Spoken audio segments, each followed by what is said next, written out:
Koach, Lauren, beautifully done, hearing that chanting, especially ending with those words, that last line, V'achalta v'savata v'rachta, which is understood to say that our prayer that we say after eating, Birkat HaMazon, has a special status for us.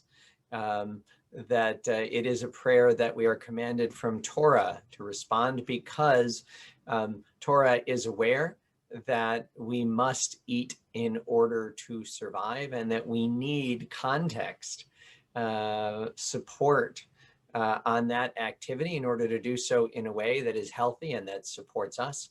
Kedushat HaGuf, one of Temple's initiatives, a very important one, its initiative in addressing the difficulties of eating disorders and related difficulties, is a response in our community that enables us to try to address the reality of this challenge where so many in our society face the scourge of eating disorders, and yet all of us likewise must still eat. And so I'm pleased this morning that we welcome a very special guest, Erin Fenlon, who's going to share with us some advice, but also her journey in facing eating disorders. Thank you to Barb and Lauren Bernstein for making the connection for us with Erin. If you could turn on your video, please, Erin. Wonderful to have you with us this morning to talk about the reality that you and so many others face. Erin, could you start by telling us a little bit about your journey in regard to facing eating disorders? Yeah, for sure. So I was diagnosed at age 14 with an eating disorder. I'm 21 now. It went probably about a year unnoticed, just because of with our busy lifestyle, and I was a competitive dancer, and of course eating disorders thrive in secrecy, so I was trying to hide it. And eventually I did end up confiding in my dance teacher at the time, who I felt really safe around and who felt like a safe person and supportive person to tell. And she helped me share with my parents what was going on. And from there, I did eventually receive help in the pediatric and adolescent system, going through both inpatient care and less intensive care, outpatient. And then turning 18, things really changed for me as I was still struggling, but they really don't prepare you for that change, transitioning from like youth to all of a sudden you're an adult, and navigating the adult system was really hard, just because of like extremely long wait times and just a very different overall experience in how they're able to support you and help you. So it's been hard since kind of turning 18. But yeah, this past year, I really have Wendy to thank from NEED, the National Initiative for Eating Disorders. She really assisted my family and I throughout like this last year in helping me to access treatment.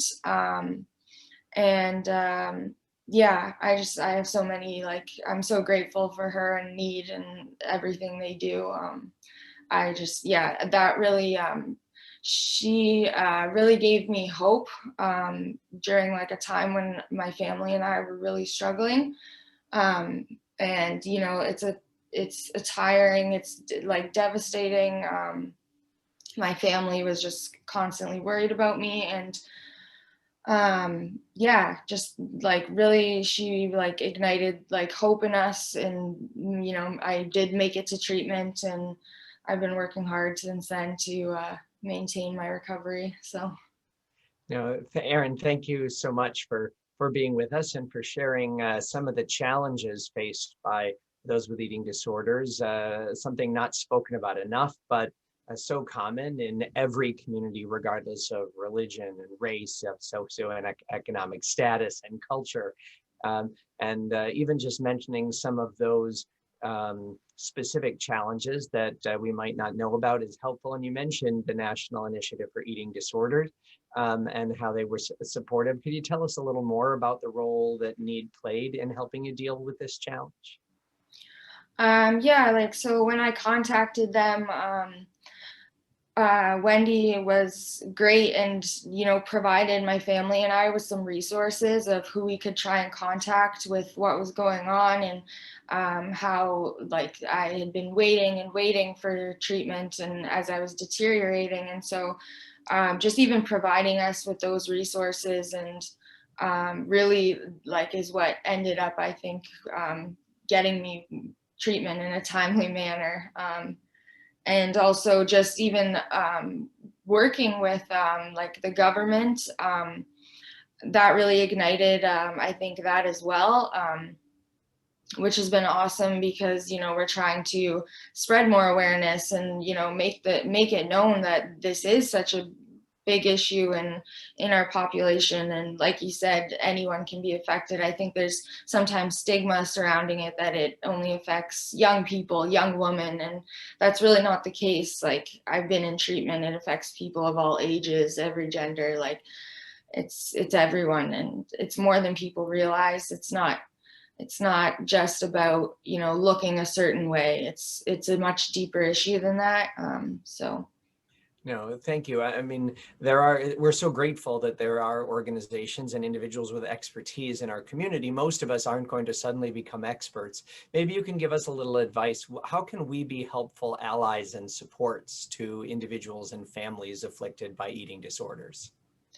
I think just, the main thing is, being open to listening without judgment, asking, even just asking individuals if you know someone suffering, what would be helpful for you, like, just, yeah, not making assumptions. I know it's easy, it's hard for people to understand, and it's tempting to want to say like, just eat, just do this, and of course, like that would be my wish as well if it was that easy. Like I wish it could just be that easy, but I think really trying to understand that it's usually much more than that, and just being a supportive like person to confide in, or just encouraging. Yeah.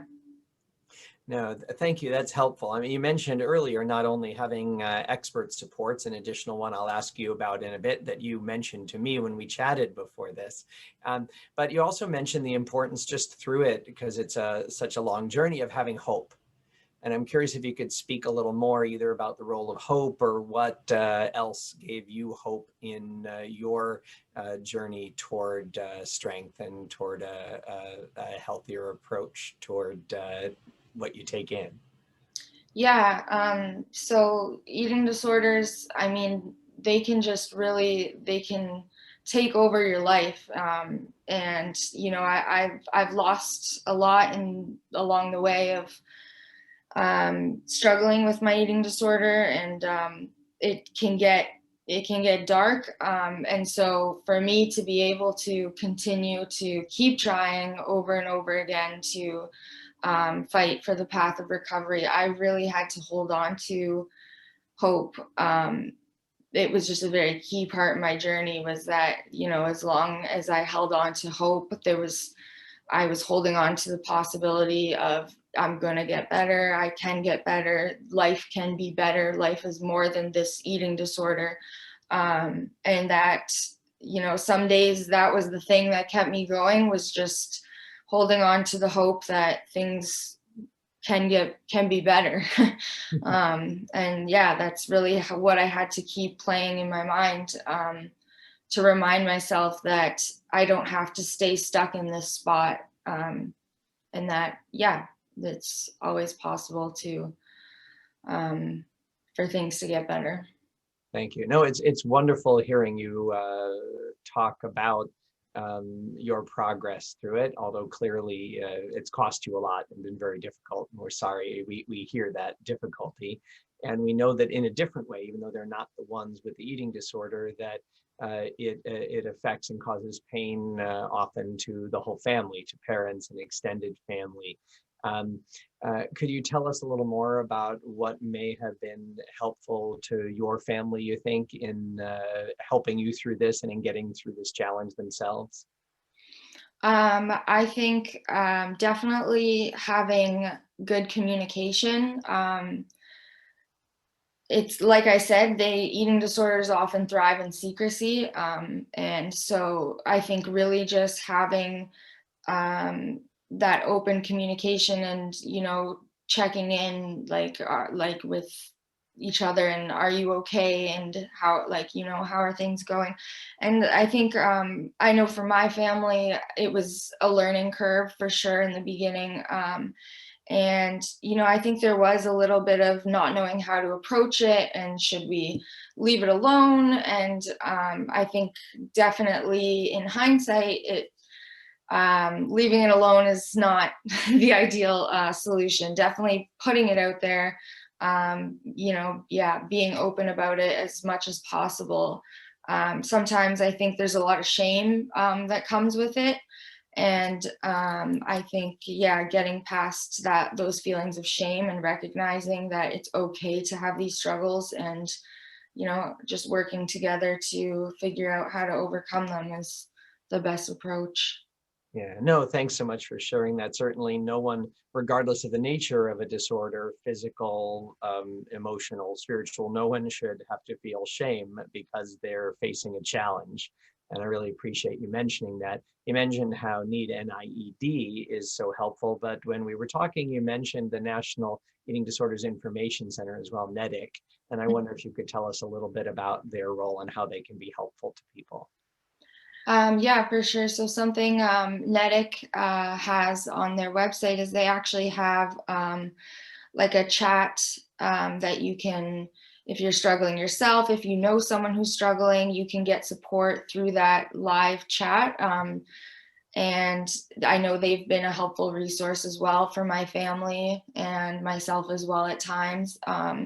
Just even for, again, finding resources, getting information. If you want to understand eating disorders a little more, they're great for that, and educating as well. And just, yeah, providing you with like any kind of support for both caregivers and those suffering. Well, Erin, thank you so much for your courage and your willingness to share your story with us today. It is so important. It's something our synagogue and its Kedushat Guf initiative is committed to, is shining a light on areas that we should talk about even more in all parts of our society. And so thank you for being part of giving us the opportunity to do that today.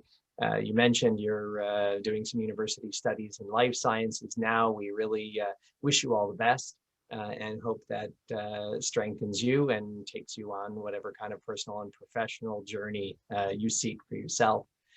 We can't thank you enough for being willing to share your story and your insights with us. And we hope we'll have a chance to talk with you and meet with you again in the future. Thank you so much for the opportunity to speak. Like you said, I appreciate any opportunity where I'm able to kind of spread some more awareness. And yeah, it's really important. So thank you so much. Well, you've made a difference for us today, Erin, so thank you very much.